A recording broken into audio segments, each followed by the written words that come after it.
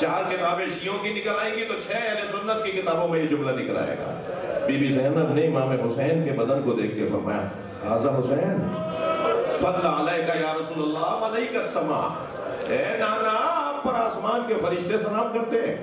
ھذا حسین مرمل بالدماء مقطوع الاعضاء مسلوب الامامۃ والرداء، نانا یہ ہے آپ کا حسین جس کا امامہ اتار کے لے گئے، جس کے جوڑ جوڑ کو علیحدہ کر دیا۔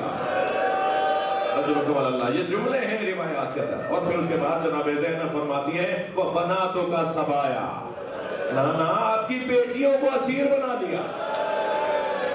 پورے 50 سال کے بعد آل رسول کے ساتھ کیا ہوا؟ اور پھر کربلا سے اسیر بنا کے لے گئے، کوفے سے گزر رہے تھے تو ایک بچے نے دوسرے بچے سے کہا مجھے بھوک لگ رہی ہے۔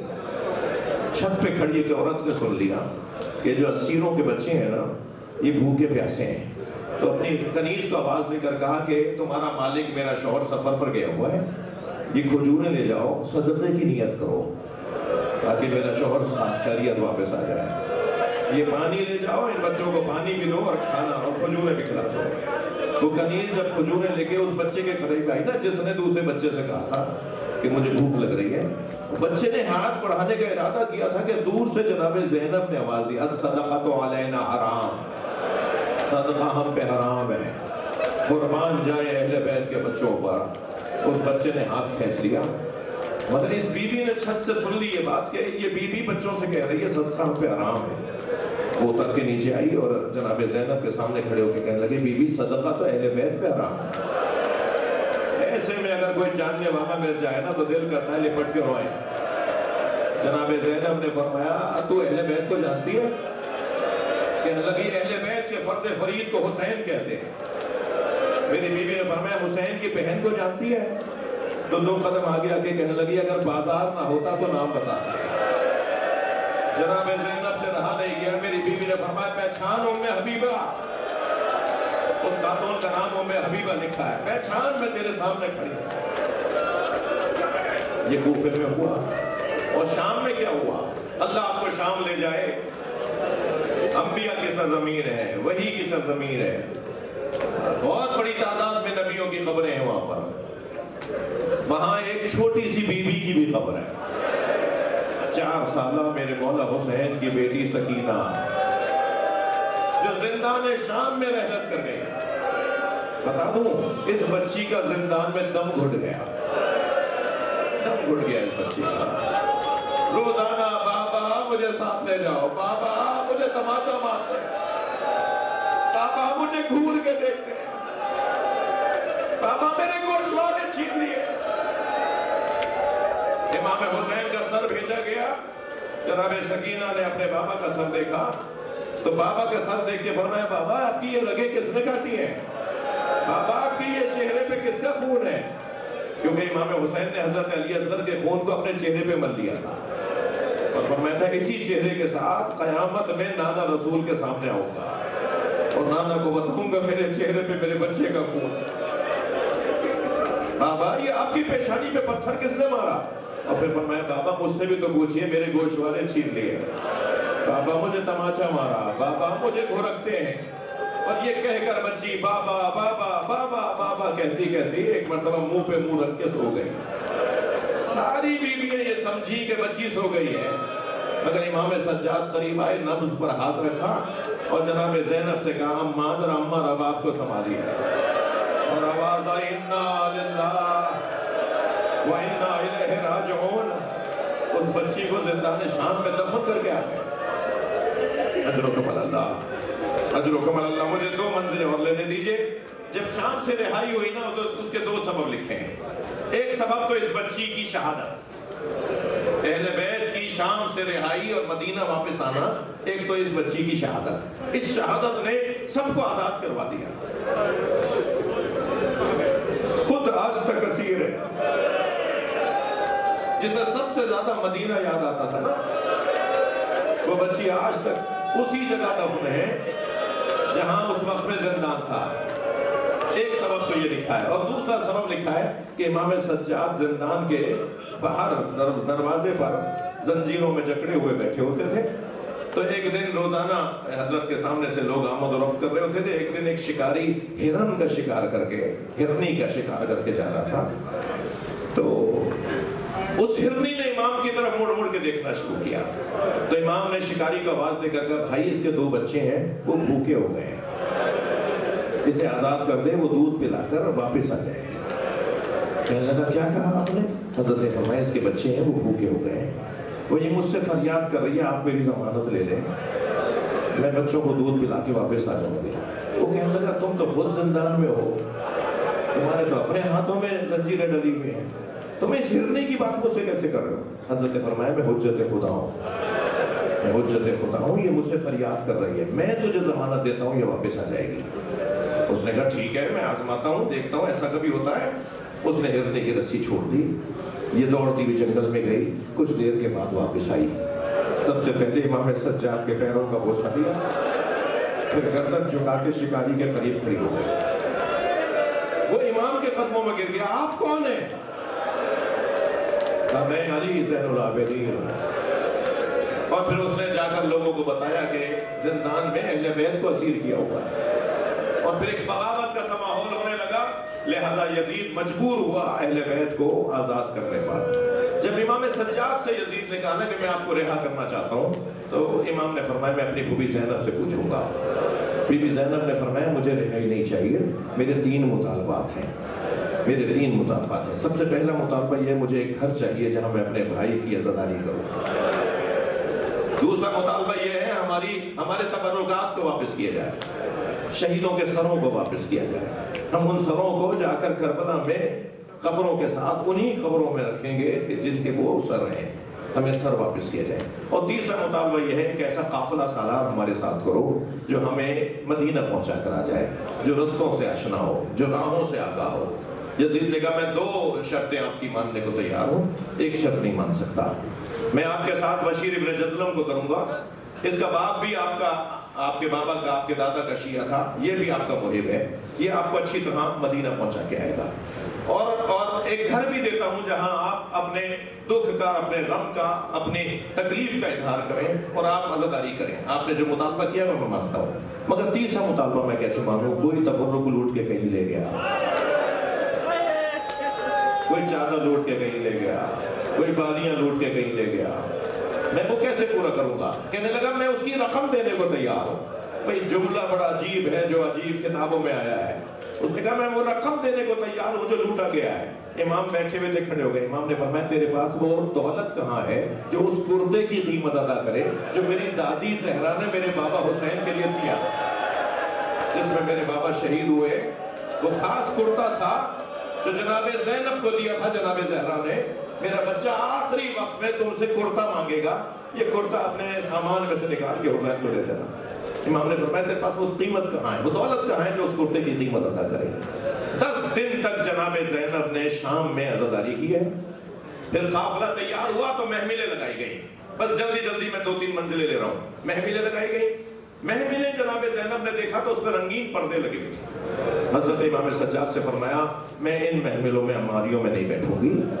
اجعلوها سودا حتی یعلم الناس نحن فی عزائے اولاد زہرا.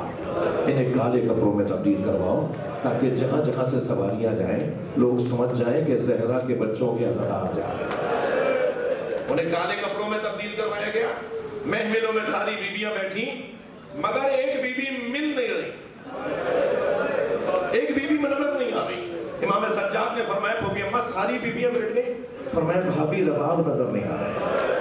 فرمایا مجھے پتا میری ماں کہاں ہے. اب آگے امام سجاد تھے، پیچھے بیویاں تھیں. امام سجاد نے زندان شام میں قدم رکھا تو ساری بیویوں نے کیا دیکھا، جیسے کوئی ماں اپنے بچے کو گلے لگائے ہو، ایسے جناب رباب نے خبر سکینہ کو گلے سے لگایا اور ایک نوحہ پڑھ رہی ہیں، سکینہ تمہیں مدینہ بہت یاد آتا تھا، اٹھو میری لال ہم مدینے واپس جا رہے ہیں. اجر و کمال اللہ. ہو گئی مجلس، میرے حصے کا خطاب مکمل ہو گیا. بس آخری جملہ سن لیجیے. ادھر جب یہ قافلہ مدینہ پہنچا، یہی دن تھے جب یہ قافلہ مدینہ پہنچا. میں مناسبت کی تاریخوں کے حساب سے مصائب پڑھ رہا ہوں. جب یہ قافلہ مدینہ پہنچا تو ایک مرتبہ جناب امام سجاد نے بشیر ابن جزلم رضی اللہ تعالیٰ عنہ سے کہا کہ ہم خیمے باہر لگا کے بیٹھیں گے، ہم شہر کے باہر رہیں گے، تم مدینے میں جا کے بتا تو دو کہ کس کا قافلہ آیا ہے۔ تو بشیر نے کالا علم ہاتھ میں لیا اور مدینے کی گلیوں میں آواز لگانے لگا، اے اہل یثرب، اب مدینہ رہنے کے قابل نہیں رہا، مدینے کے مالکوں کو مار دیا گیا، مدینے کے وارثوں کو مار دیا گیا، حسین کا لٹا ہوا قافلہ واپس آیا۔ بشیر کہتا ہے میں محلے محلے سنا رہا تھا کہ جب محلے بنی ہاشم میں داخل ہوا، آخری جملے کہہ رہا ہوں، جب محلے بنی ہاشم میں داخل ہوا اور میں نے پہلی آواز لگائی، اے مدینے والو، حسین کا لٹا ہوا قافلہ واپس آیا ہے، تو کہتا ہے کہ ایک گھر کا دروازہ کھلا، ایک قوی ہیکل بی بی باہر آئی، ایک قوی ہیکل بی بی جس کے آنے سے روب ظاہر تھا، ایک قوی ہیکل بی بی جس کے ہاتھ میں عصا تھا، اس کے کاندھے پہ ایک بچہ بیٹھا ہوا تھا۔ وہ آگے بڑھتے ہوئے مجھ سے کہنے لگی کس حسین کی بات کر رہے ہیں؟ تو میں نے کہا بی بی میں جان سکتا ہوں آپ کون ہیں؟ تو انہوں نے کہا میں عباس کی ماں ام البنین ہوں۔ بشیر کہتا ہے میرے ہاتھ پیر کانپنے لگے، میں مولا علی کی زوجہ حضرت عباس کی ماں سے بات کیسے کروں؟ تو میں نے کہا بی بی میں آپ کے بیٹے عمر کا حال بتاؤں؟ کہا نہیں مجھے حسین کا حال بتاؤ۔ کہا میں آپ کے بیٹے عثمان کا حال بتاؤں؟ کہا نہیں مجھے حسین کے بارے میں بتاؤ۔ پھر میں نے کہا میں آپ کے بیٹے جعفر کا حال بتاؤں؟ کہا نہیں مجھے حسین کے بارے میں بتاؤ۔ پھر میں نے آہستہ سے کہا عباس کے بارے میں سن لے۔ کہا نہیں مجھے حسین کے بارے میں بتاؤ کیا ہوا ہے حسین کے ساتھ؟ تو میں نے کہا بی بی حسین کو کربلا میں پیاسا مار دیا۔ کہتا ہے جیسے ہی میں نے یہ جملہ کہا انہوں نے زمین پر پیر مارا اور کہا عباس کہاں تھا؟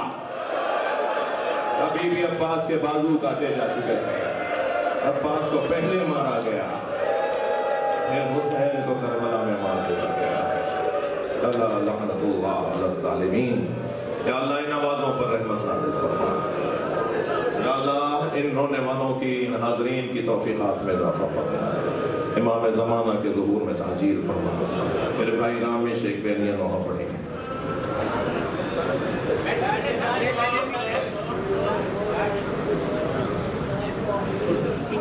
سر سے پہلے زمین پہ چہرہ لگا، ایسے گھوڑے سے ہے گرا،